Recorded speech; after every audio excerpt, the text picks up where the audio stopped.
Go Knights, go! Go Knights, go! Go Knights, go! Go Knights, go! Go Knights, go! Go Knights, go! Hello, Knight fans. How you Knight fans doing out there today? This is your host and super fan, Jason Banks, coming at you today for another edition of Knights This Week. On Knights This Week, we have a bit more of a quieter week. I'm going to try to make this shorter because I apologize. My videos have been a little bit on the longer side lately, so I'm going to try to diminish that slightly today. And I think I will, because I only have 2 games to really cover in Knights this week and not much other updates to give you news on. So, Knights this week coming at you this week. It's interesting this week because it's interesting. I have kind of captioned this all about streaks. Okay? So we're going to see what that's all about. But all about streaks here in this week on Knights This Week. I made a rhyme. So let's get to it, shall we? Let's get ourselves set up here. And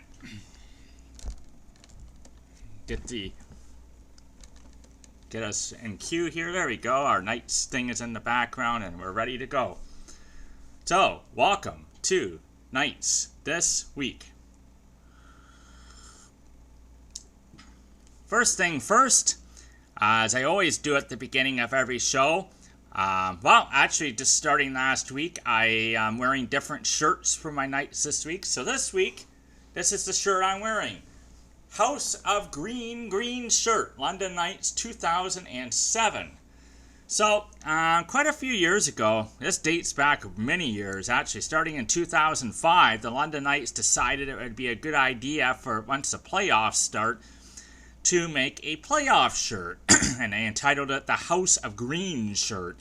And now the House of Green shirt has taken on different looks over the years, and they have been quite the collector. I stopped collecting them a while ago just because it's way too many shirts. And I think they need to come up with something different, personally. Maybe like a rally tower or something like that for the playoffs. But this is what they have been doing for a lot of years. And on the back, let me show you the back of my shirt. You can see a bunch of numbers there on the back of the shirt. Can you? Hopefully you can. There's numbers on the back of the shirt. And the numbers signify the amount of wins it takes to win the OHL championship, which is 16. So the idea for a lot of fans is they take a marker, which is what I did, and scratch off each number as they win them. Now this was 2007, this shirt here. And in 2007, the London Knights made it to the Western Conference Final. They were led by 3 very talented players at the time. Patrick Kane, Sam Gagner, and Sergei Kostitsyn, all relatively young. They got to the conference final, but would lose to the Plymouth Whalers in 5 games. Plymouth had a huge team that year. They were a veteran team, number 1, and number 2, they were just huge. Like, the size of that team compared to the Knights' little players that were on the team was just immense. So the London Knights would lose that year in 5 in the Western Conference Final. But that's the little history of my shirt. Now, in updates this week, let me give you some updates. Nothing really to tell you updates on other than the continued injuries that the Knights have. Tyler Parsons still out of the lineup, and Victor Mete still out of the lineup.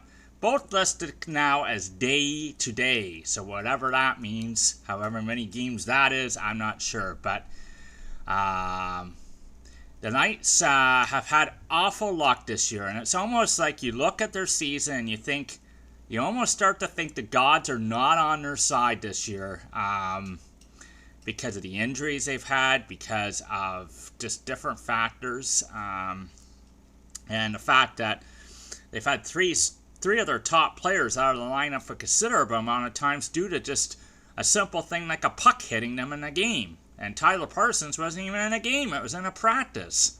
So, just rotten luck. And I really hope those players come back soon. Anyway, so no news on those players right now other than their day-to-day. So when they return is anyone's guess. They're not really saying much about it. Let's get to the games this week, shall we?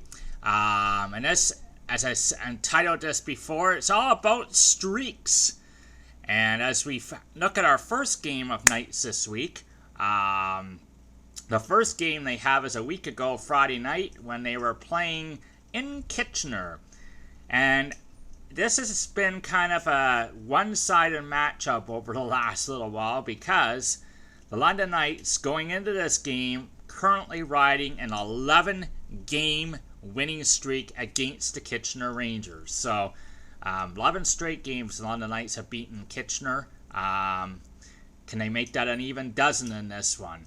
Well, let's get to this game, shall we? Let's go through it and see what happens in this game against the Kitchener Rangers in Kitchener on this Friday night, not in London. London has most of their Friday night games at home, of course, but not this week. They were in Kitchener.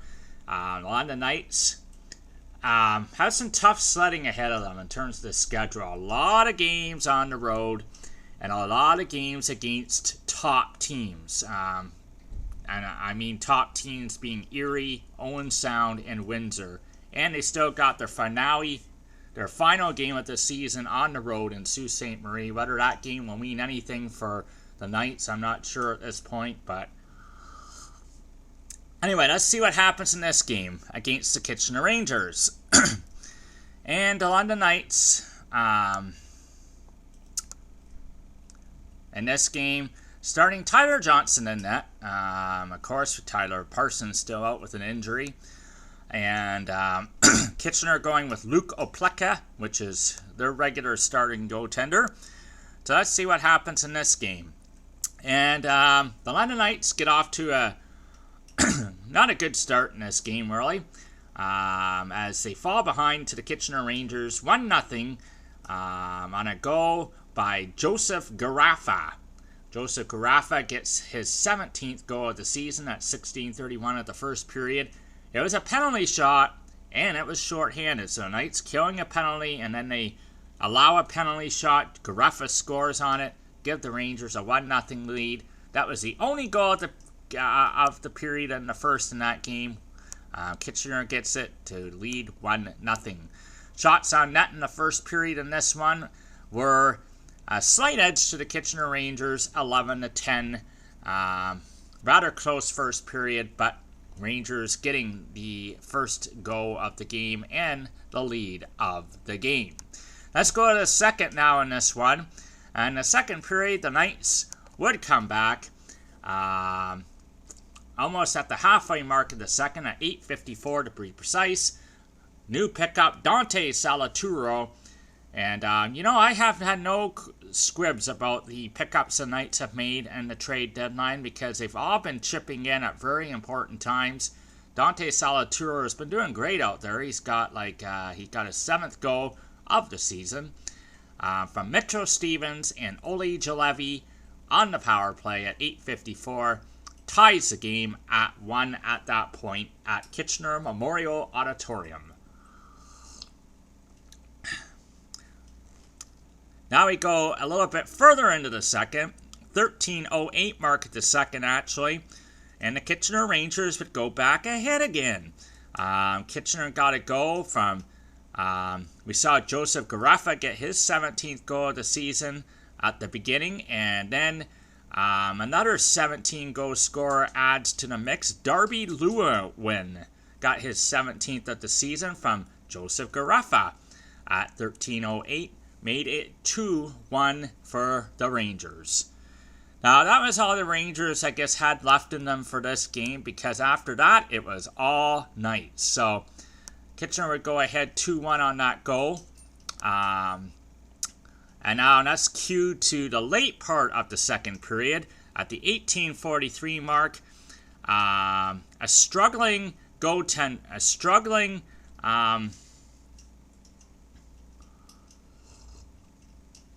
player for the Knights as of late, and that's Cliff Pooh. Cliff Pooh has had I'd say in about 10, 11 games, Cliff Pooh has really not been contributing. His offense has been going down a bit. But Cliff Pooh, with the Knights on the power play, gets his 28th goal of the season from Mitchell Vandosopo and Sam Miletich at 18:43 of the second on a power play. So that was all the scoring in the second. So 3 goals, 2 by the Knights, 1 by the Rangers. And at the end of 2 periods of play, the score is tied at 2. Shots on net after 2 periods of play in this one were, let's go back up to that. The Knights did actually play so much better in the second in this one. They outshot the Rangers 18-11.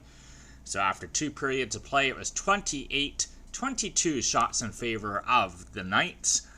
And the Knights would be tied with the Rangers after 2. Go on to the third period now. In the third period, this is where your London Knights take over.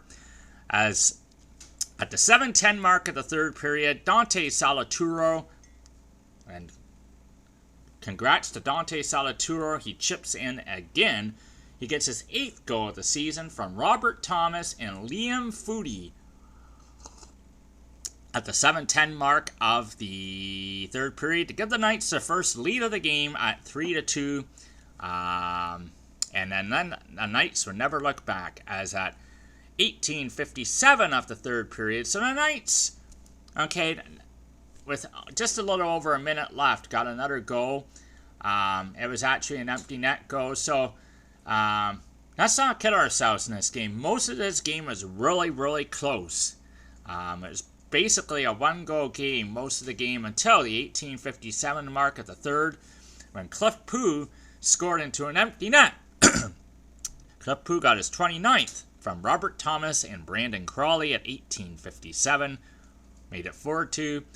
And then to put icing on top of the cake, with just 2 seconds left in the game, again with the net empty for the Kitchener Rangers, Alex Formitton got his 13th goal of the season, unassisted at 19:58. And that was your final score in this game, as the London Knights beat the Kitchener Rangers 5-2 in Kitchener. The shots on net in this game read and favored like this. The London Knights, again in the third period, owned the edge in shots. So they 12-10 in the third for a total of 40 shots in net for the Knights, 32 for the Rangers. And the Knights would go on to the 5-2 victory.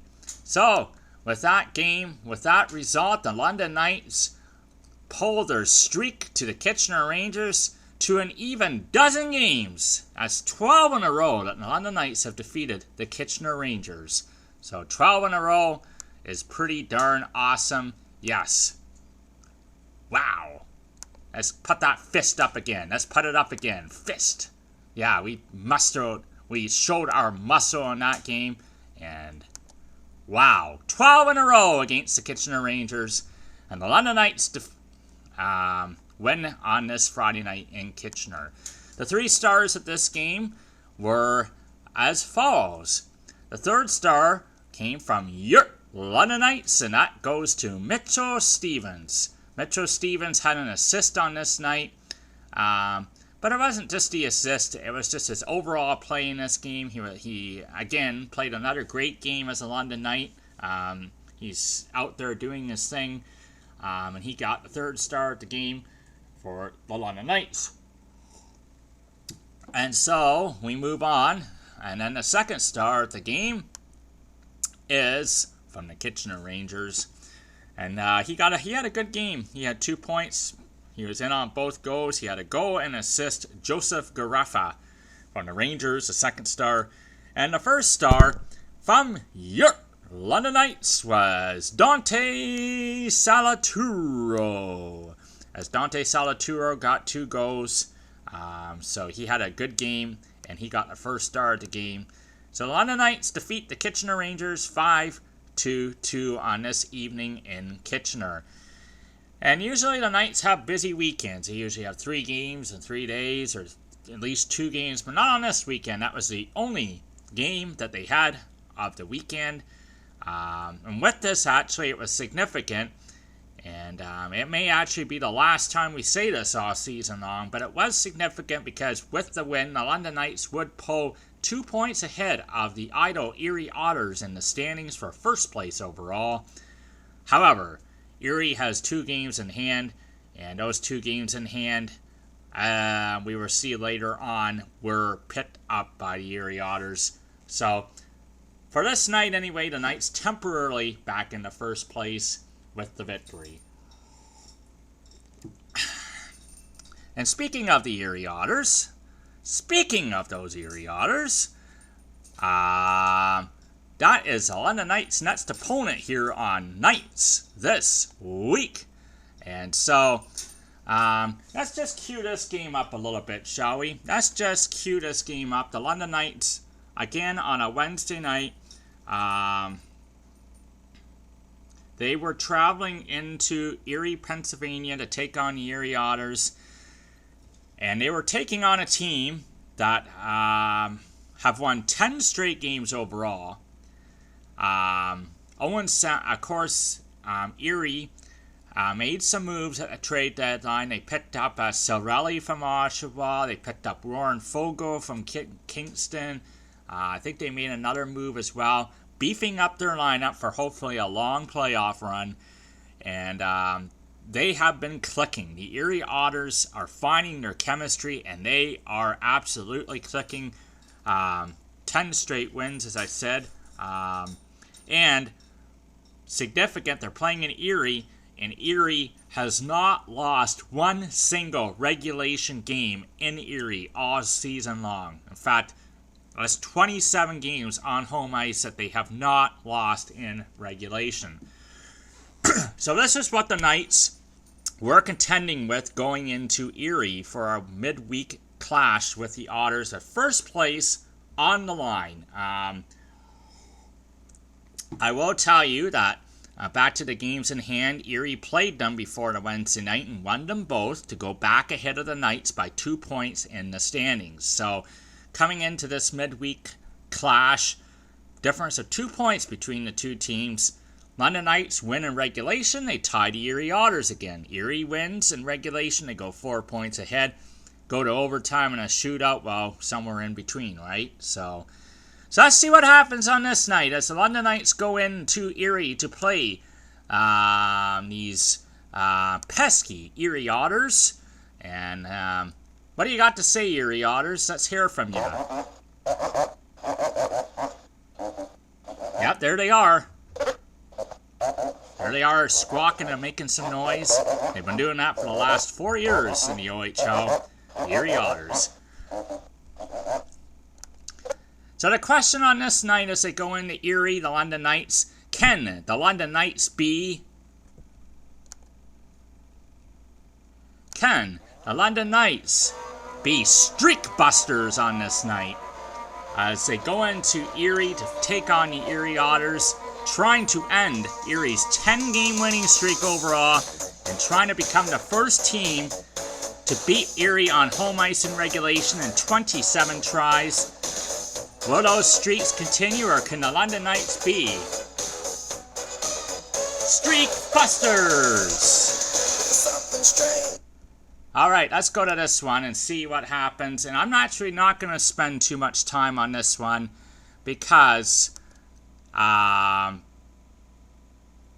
more or less this game is a complete disappointment, and this game is very, very not a very good game. Let's just put it that way. So let's go back to this a little bit, and I'm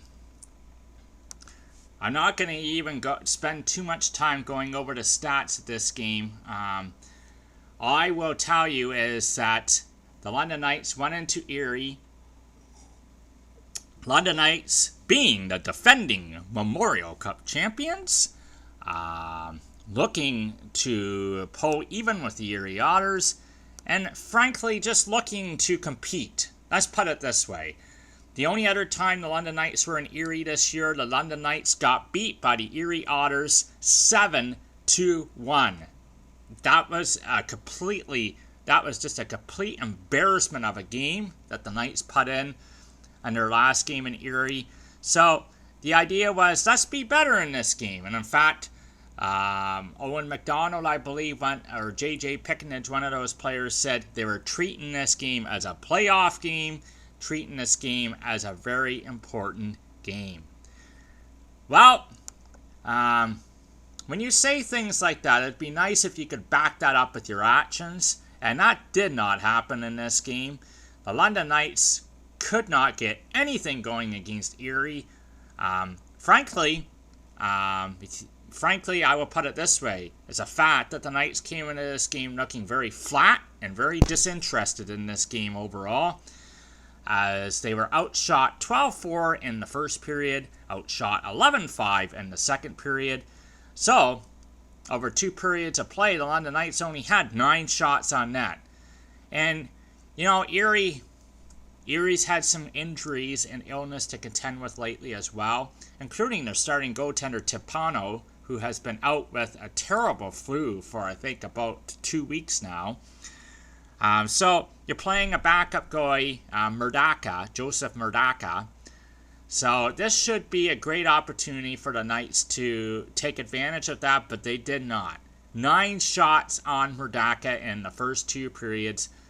When you're playing a backup goaltender, I think when you're playing, your strategy as an opposing team was to put as many shots on that goaltender as possible, which the Knights did not do. They actually got 8 shots in the third, which almost equaled their entire 2-period output in this game. But by the time the third period came around, it was far too late for any kind of comeback. So, what happened in this game? Well, the Erie Otters got 2 goals in the first. They got 2 goals in the second. They led 4-0 eventually. They actually got out to a 4-0 lead in this game, the Erie Otters. London Knights would get a goal in the second, but that was the only thing that you heard from the London Knights. And in the third period, Erie got another goal, made it 5-1. That was your final in this game, as the Erie Otters completely walked all over the Knights. And the Knights made it very easy for them to win this game, as the Erie Otters would win 5-1. I'm going to do quickly is just go over who got the goals. I'm not even going to go into a lot of details with this one. Alex DeBrincat got one of the Erie's goals. He's got 47 on the season now. That kid is something else, I'm telling you. Warren Fogle, a 19th goal of the season for the Erie Otters, one of the pickups they acquired at the trade deadline. Yeah, what more can you say about that? He's just fitting right in there. Darren Radish got a goal for the Erie Otters, and then Dylan Strome got 2 goals. Dylan Strome, he's been around this league for a long time, and we know all about him. So those were the goal scorers for the Erie Otters. The London Knights' only goal came late in the second period when Evan Bouchard got it, his 8th, from Robert Thomas and Max Jones. But that was the only thing you heard from the London Knights was that one goal. Tyler Johnson starting in net again, gave up 5 goals. And you know, I'm not here to put players down or anything. I don't want to say negative things too much, but I don't see it with Tyler Johnson. I really don't. I know Tyler Parsons is hurt, but I just don't see Tyler Johnson. He's not a starting goaltender. He's the kind of guy that can come in, get late in the game, back you up, or come in and play some time late in the game if you have a rough game and you need to pull your goalie. But Tyler Johnson is not the starting goaltender you need at this point. Jordan Coy backed him up, and as far as I'm concerned, I think they need to be starting Coy more often than Johnson. Coy is only 16 years old, I know, but that kid shows a lot of confidence in that. Tyler Johnson has lost his confidence, and he's having I don't know. We saw how good he was at the beginning of the season, but he doesn't have that confidence right now. and Tyler Johnson gave up 5 goals in this game.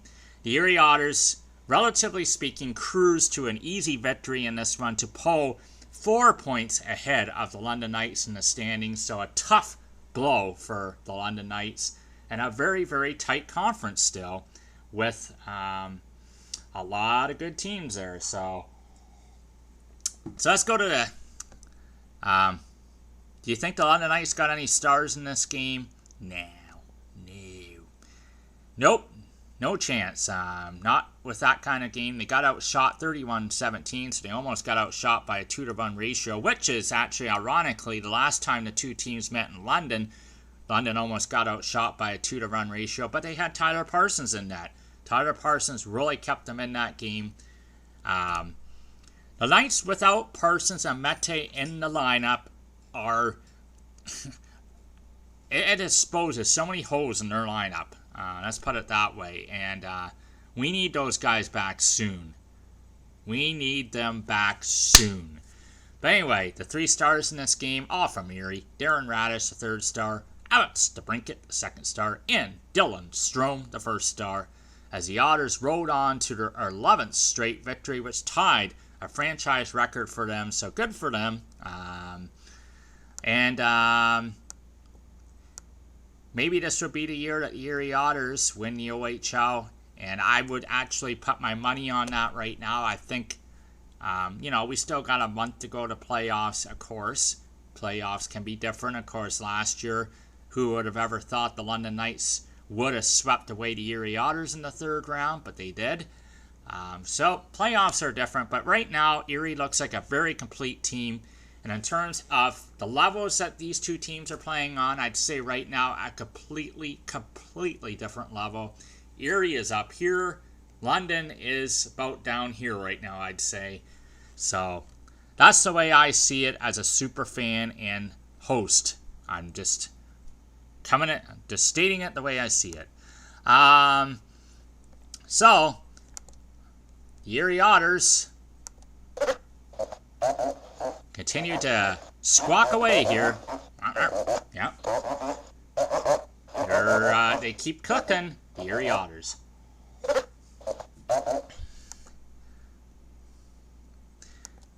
So a lot of Knights split the games on nights this week. And coming up this weekend, I will actually give you a sneak peek at next week. And let me tell you something. Probably next week, I am not going to spend too much time on the first game because last night the Owen Sound Attack were here at Budweiser Gardens. And the London Knights were horrible once again. Owen Sound completely dominated the game. The London Knights went back to their old habits of taking undisciplined, stupid penalties. London Knights cannot score goals lately. The London Knights cannot keep goals out of their net. And Owen Sound just lit up London last night. I'm going to get to that next week on Knights this week, but I promise you I'm not going to spend much time on last night's game because there's not much to say about it. So let's give you an updated standings now, shall we? Can we do that? Okay, I've capped up the games for you. Updated standings. So here we are. The updated OHL standings for you as we come down the stretch. The London Knights now, one thing you will notice here that is different is they are now in double digits in regulation losses. For the longest time, the Knights kept that underneath 10, but they are now 10 regulation losses. So their record is 36 wins, 10 regulation losses, 3 overtime losses, 4 shootout losses for a total of 79 points. So that is where your Knights are standing right now. But you can add one more onto that after last night because they just played horrible last night and lost their 11th of the season. So, and actually I can tell you as well, I will give you a sneak peek. This is like a spoiler alert. for next week. Erie won again last night, so they've won 12, and now they have pulled a full 6 points clear of the London Knights in the standings. So it looks like that is going to become almost an impossible race to win first place overall. So here's the rest of the standings now for you. Erie, 83 points coming into play last night. They got another win, so now they're at 85. Sioux Greyhounds are sitting there still with 79 points. Still tied with the London Knights, but that won't really matter right now anyway because Sioux is in the other division, so the London Knights could not be second anyway. It's either first or third, and it looks like it's going to be at least at the very best third for the London Knights. The Owen Sound Attack, right here, who keep on winning. Like, the Owen Sound Attack have only lost twice in the last, I think, 23 games, both to the Knights. The Owen Sound Attack with 76 points, and then your Memorial Cup host, the Windsor Spitfires, with 76 points as well. Now, I will tell you, I've already told you that Owen Sound just absolutely destroyed London last night. So Owen Sound now has 78 points, 2 points clear of the Windsor Spitfires. And most importantly, the Owen Sound Attack are only 1 point behind us now in the standings. So as I sit here right now and evaluate it myself, you know, the CHL gives their top 10 rankings, which obviously I haven't told you the CHL top 10 rankings, and there's not much to change there at this point. Regina Outrest is still ranked number 1 this week. Erie is ranked 2, and the Knights are ranked 3 in the country. The Owen Sound Attack are definitely still moving up those standings. I think they are now 7th ranked in the country, the Owen Sound Attack. Windsor Spitfires continue to be unranked, and they are the Memorial Cup hosts. So that is the CHL ranking. Now, I'm going to give you Jason Banks' rankings. Can I do that? As it stands right now, as the way I see it right now. This is Jason Banks' ratings, okay? I would say Erie still is the top-ranked team in the OHL, and personally, I would put them as the odds-on favorites to win the OHL right now, I think they're playing that complete, especially defensively, and they got certainly enough firepower, and I think the Erie Otters right now, I would rank them as the best. Closely behind them, though, personally, I would rank the Owen Sound Attack. They are buying into the systems, the Owen Sound Attack. They know their roles, and they are just playing that kind of committed chemistry hockey. And I think I would rank Owen Sound pretty close behind Erie at this point in the OHL. And then the Sioux Greyhounds have been kind of... I haven't been too impressed with the Sioux Greyhounds in the last month or so. They haven't really been playing firebrand hockey. They've been very mediocre. But right now I'd rank them behind Owen Sound. And where would I rank the Knights as it stands right now? I think I'd rank them below the Sioux Greyhounds. So if you want my rankings, I think the Knights are ranked are the 4th best team in the Western Conference right now. Just slightly ahead of Windsor, as I see it right now. And be interesting to see if London ends up playing Windsor in the first round, who comes out of that, because Windsor's been a Jekyll and Hyde team this year, and London is just, they're not finding their chemistry right now. They are just lacking it severely. So I don't know, but that's the way I see it. So that has been Knights this week. I'm trying to keep it shorter this week.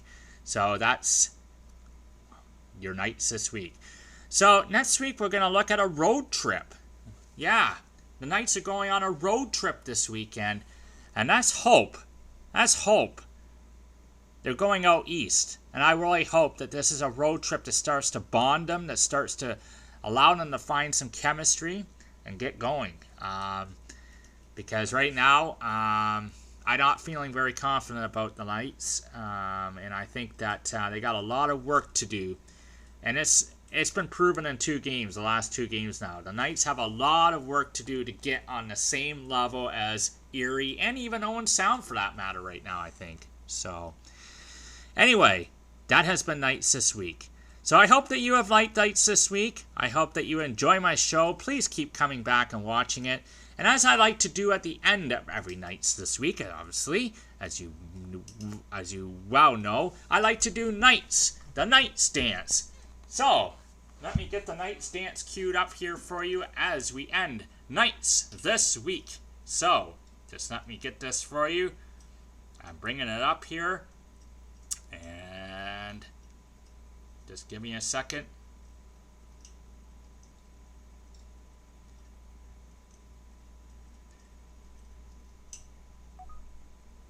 And here we go.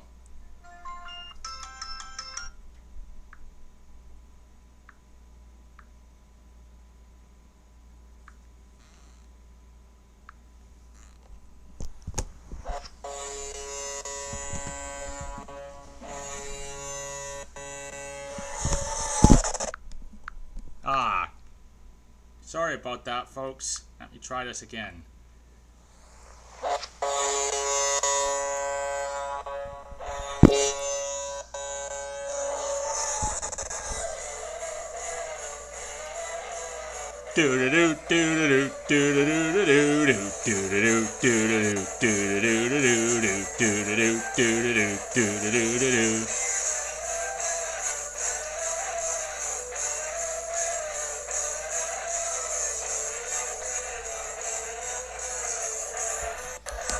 Thank you for watching Knights this week.